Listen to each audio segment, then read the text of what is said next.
Sa panahon ngayon, napakadali ng makalimutan ang sarili nating kalusugan.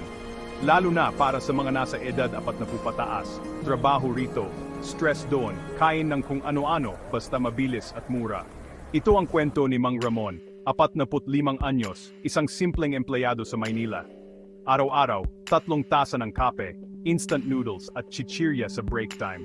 Hanggang isang araw, bigla na lang siyang nakaramdam ng hilo at matinding pagod.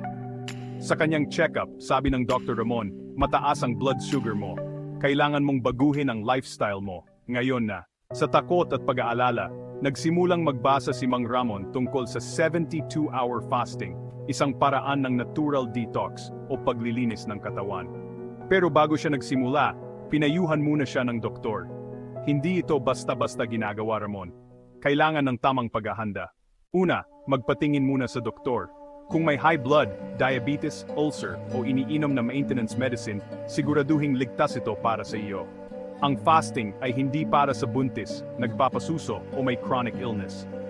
Pangalawa, maganda ng 5 hanggang 7 araw bago mag-fasting. Unti-unting bawasan ang rice, matatamis, soft drinks at karne.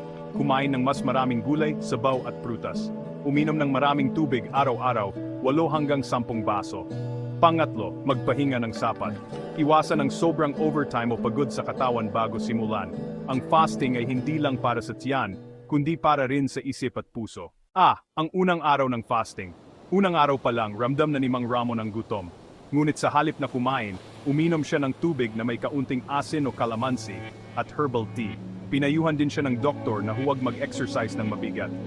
Sa bawat oras ng gutom, huminga siya ng malalim at nagdasal. Kung sa pagkain ako nasanay, baka ngayon ay sa disiplina naman ako masasanay, bulong niya. Ngayon naman, sa ikalawa at ikatlong araw, ay ang pagbabago. Sa ikalawang araw, napansin niyang hindi na ganoon kalakas ang gutom. Mas malinaw ang pag-isip niya, at magaan ang pakiramdam ng katawan. Sa ikatlong araw, parang may kakaibang enerhiya. Parang nagising ang katawan niya mula sa mahabang pahinga. Ang tawag dito ng mga doktor ay autophagy, ang proseso kung saan nililinis ng katawan ang mga sirang cells at pinalalakas ang immune system. Pagkatapos ng 3 araw, hindi agad kumain si Mang Ramon ng mabigat. Ang tawag dito ay refeeding phase, ang panahon ng dahan-dahang pagbabalik sa pagkain. Ganito ang ginawa niya, uminom muna siya ng sabaw ng gulay o mainit na tubig na may kalamansi. Pagkalipas ng ilang oras, kumain siya ng prutas tulad ng saging o pakwan. Sa susunod na araw, saka lang siya kumain ng kanin at ulam na may gulay. Sa ganitong paraan, hindi nagulat ang kanyang tiyan at nanatiling maayos ang digestion niya. Pagbalik ni Mang Ramon sa check-up, napansin ng doktor, bumaba ang kanyang blood sugar. Nawala ang madalas na pananakit ng ulo. At higit sa lahat, lumiit ang tiyan at gumanda ang tulog. Ngumiti siya at sabi, "Doc, salamat. Pero higit sa lahat, salamat sa Diyos.